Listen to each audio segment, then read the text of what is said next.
Hello everyone and welcome back to Math Bold Master. আৰম্ভ কৰো আমাৰ আজিৰ সেশনটো তো আমাৰ আজিৰ সেশনটোত এটা ইম্পৰ্টেন্ট কাম হ'ব আমি কৰিম আমাৰ ফাইনাল ইউনিট টেষ্ট তো আমি ইউনিট 1 ক্লাস 6 অৰ ইউনিট 1ত আমি কভাৰ কৰিলো patterns in numbers তো তাৰে ওপৰতে আমি যিমানখিনি টপিক শিকিলো যিমান প্ৰেক্টিস প্ৰবলেমছ কৰিলো সবৰ বেসিছত এটা আমি ফাইনাল ইউনিট টেষ্ট এটা কৰিম তো আজিৰ সেশনটো আমাৰ টোটাল 10টা কোৱেশ্চন থাকিব সো 10টা কোৱেশ্চনত 10 to 20 মিনিটছত গুটিখিনি কভাৰ হৈ যাব লাগে সো তেনেহলে আমি আৰম্ভ কৰো আজিৰ সেশনটো Okay, first question. Dear question, students in Ashki's class borrow their books for school. At the end of the year, they stack the books for next year's students. There were 5 unused books this year. Each student puts a book on each of the 3 stacks. ঠিক আছে তো ইয়াতে প্যাটাৰ্ণটো দিয়া আছে এতিয়া আমাৰ finally হৈ দিছে how many books will be there when more students give back their books.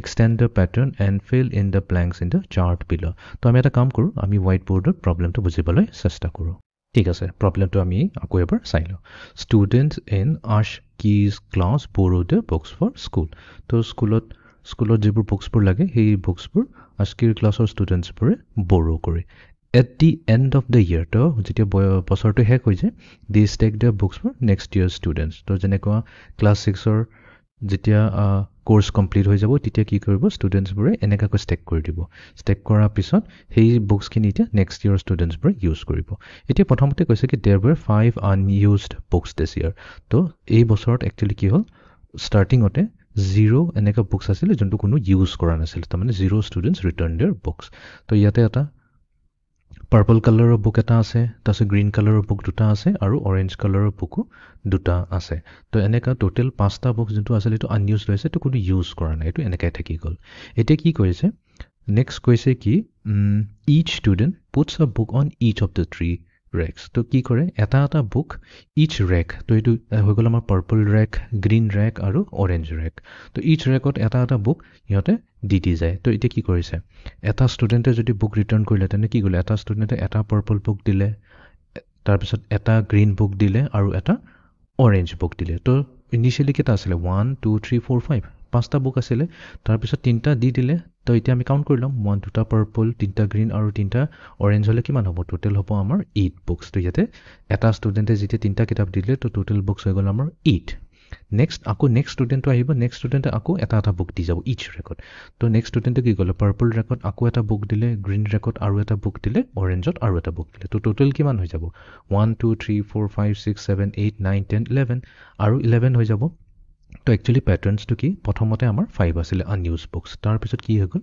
First ষ্টুডেন্টটো আহি পেলাই কেটা বুক দিলে তিনটা বুক দিলে প্লাস 3 কৰিলে তো আমি পাই গলো 8 তাৰ পিছত নেক্সট ষ্টুডেন্টটো যেতিয়া আহিলে আৰু তিনটা বুক এক্সট্ৰা দি দিলে তেনে হলে 8 + 3 11 হৈ গল এতিয়া আমি 3 নম্বৰ ষ্টুডেন্টটো যেতিয়া কিতাপ দি যাব তো তেতিয়া টোটাল বুকস কিমান হ'ব তো 11 + 3 কৰি দিম তো 11 + 3 কৰিলে আমি পাই যাম 14 আৰু fourth number ষ্টুডেন্টটো যেতিয়া আৰু এক্সট্ৰা তিনটা কিতাপ দি যাব তেনে হলে আমি পাই যাম 17 তো এইটোৱে হৈ গল আমাৰ আনসাৰ তো এতিয়া তাৰ মানে আমি এক কৈ দিম 3 ষ্টুডেন্টছে কেখন কিতাপ দিব টোটাল তিনটা ষ্টুডেন্টে থাৰ্ড নম্বৰ ষ্টুডেন্টটো কিতাপ দিয়াৰ পিছত আমাৰ টোটাল হৈ যাব 11 + 3 14 চাৰি নম্বৰ ষ্টুডেন্টে আৰু তিনটা কিতাপ দিলে তাৰ পিছত আমাৰ টোটাল বুকস হৈ যাব 14 + 3 17 ঠিক আছে এতিয়া আমি যাও নেক্সট প্ৰবলেমটো লৈ Okay, fill in the blanks. তো ইয়াতে আমাৰ fill in the blanks কৰিব লাগে PAMQBNRCO-DEQ ঠিক আছে very simple problem আমি প্ৰথমতে কি কৰিম যেহেতু এটো তিনটা লেটাৰৰ ৱৰ্ড হয় প্ৰথম লেটাৰটো চাইছো তো ইয়াতে আছে P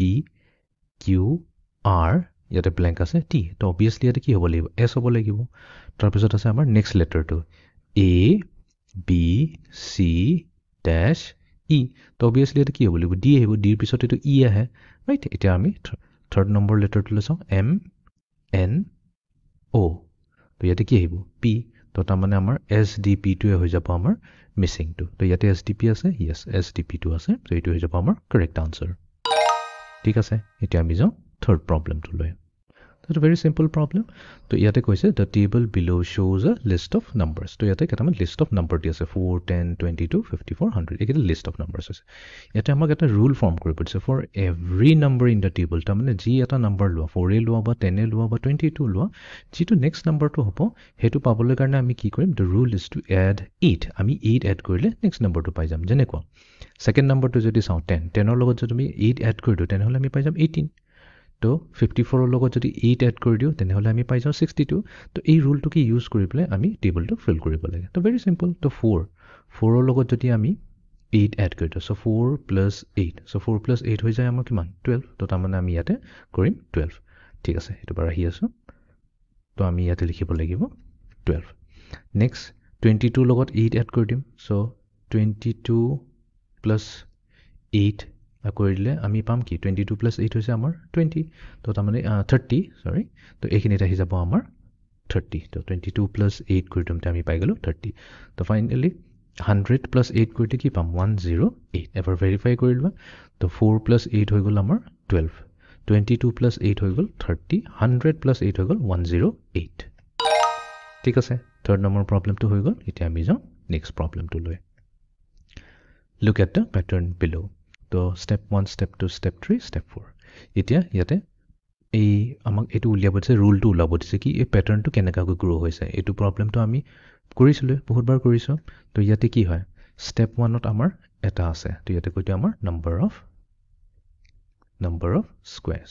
নম্বৰ অফ ষ্টেপ 1ত এটা আছে, ষ্টেপ 2ত আছে আমাৰ 3টা স্কুৱেৰ্ছ, ষ্টেপ 3ত আছে আমাৰ 1 2 3 4 5 6 স্কুৱেৰ্ছ, ষ্টেপ 4ত আছে আমাৰ 1 2 3 4 5 6 7 8 9 10 স্কুৱেৰ্ছ। তো এতিয়া ৰুলটো কি হয় তো 1ৰ পৰা 3 যাবলৈ কাৰণে আমি কৰিছোঁ +2, 3ৰ পৰা 6লৈ যাবৰ কাৰণে আমি এড কৰিম +3, 6ৰ পৰা 10লৈ যাবৰ কাৰণে আমি এড কৰিম +4। তো তাৰমানে কি ইয়াতে ৰুলটো কি কৈ আছে ইট গ্ৰ'জ বাই 2 স্কুৱেৰ্ছ। প্ৰথমতে 2 স্কুৱেৰ্ছৰে ডাঙৰ হৈ গ'ল, দেন 3 স্কুৱেৰ্ছ, দেন 4 স্কুৱেৰ্ছ। তাৰমানে আমাৰ অপশ্যন এইটোৱে হ'ব কাৰেক্ট অপশ্যন।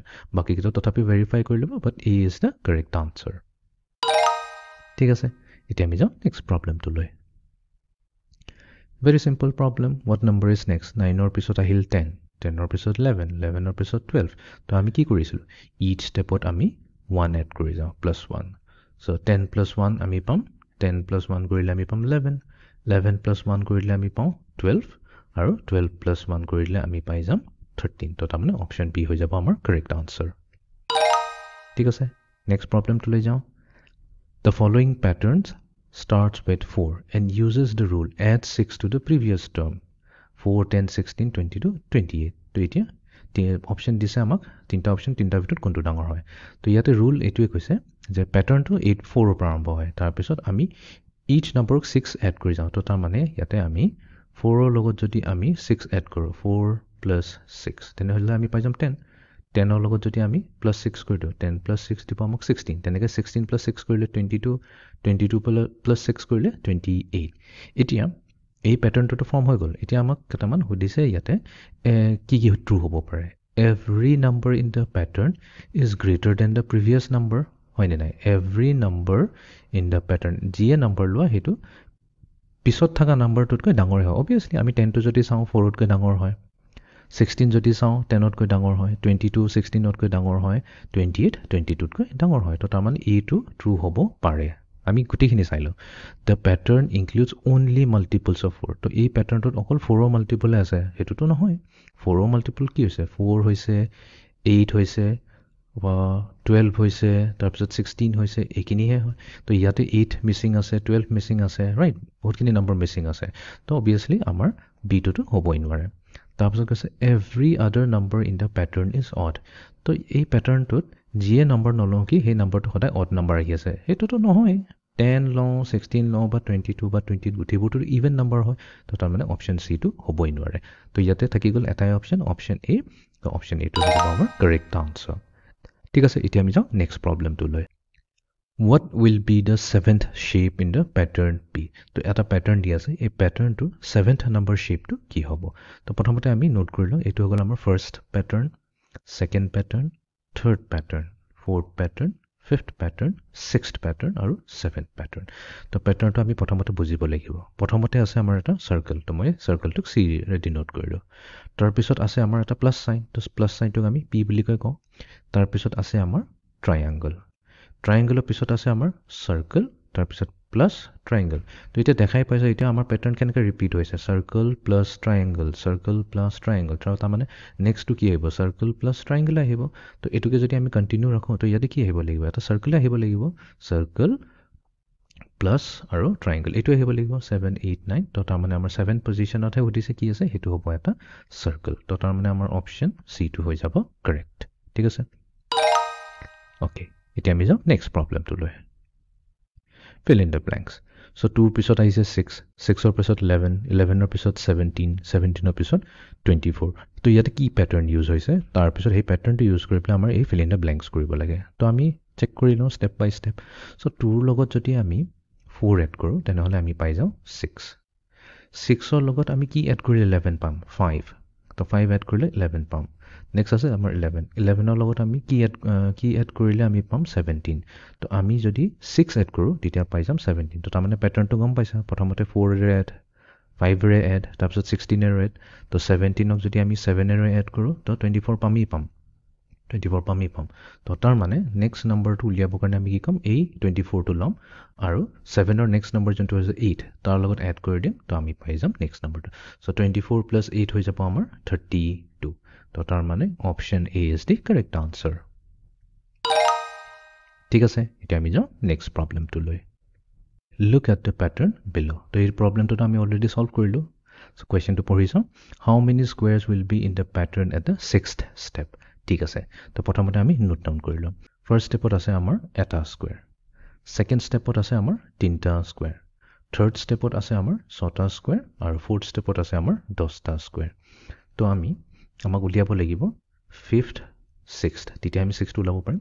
তো 1ৰ পৰা 3 লৈ যাবৰ কাৰণে আমি এড কৰিলোঁ +2, 3ৰ পৰা 6লৈ যাবৰ কাৰণে আমি এড কৰিলোঁ +3, 6ৰ পৰা 10লৈকে যাবৰ কাৰণে আমি এড কৰিলোঁ +4. তো তাৰ মানে 10ৰ পৰা নেক্সটটো পাবলৈ কাৰণে আমি কি এড কৰিম, 10ৰ লগত 5 এড কৰিম. তো 10 + 5 হৈ গ'ল আমাৰ 15 তাৰপিছত এড হ'ব 6ৰ লগত. চ' 15 + 6 হৈ যাব আমাৰ 21. তো আমাক ইয়াতে সুধিছে 6 নম্বৰ ষ্টেপটোত কেইটা স্কোৱাৰ্ছ থাকিব, অবভিয়াছলি 21 স্কোৱাৰ্ছ থাকিব. ঠিক আছে, এতিয়া আমি যাওঁ লাষ্ট প্ৰবলেমটোলৈ.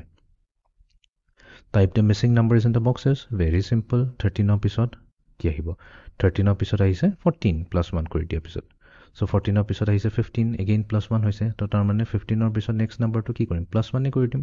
তো তাৰ মানে আমাৰ নম্বৰ আহিব ইয়াতে 16, 17, 18, 19, 20. তো হৈ গ'ল আমাৰ ফাইনেল আনসাৰটো. তো এইটোৱে আছিল আমাৰ আজিৰ ইউনিট টেষ্ট.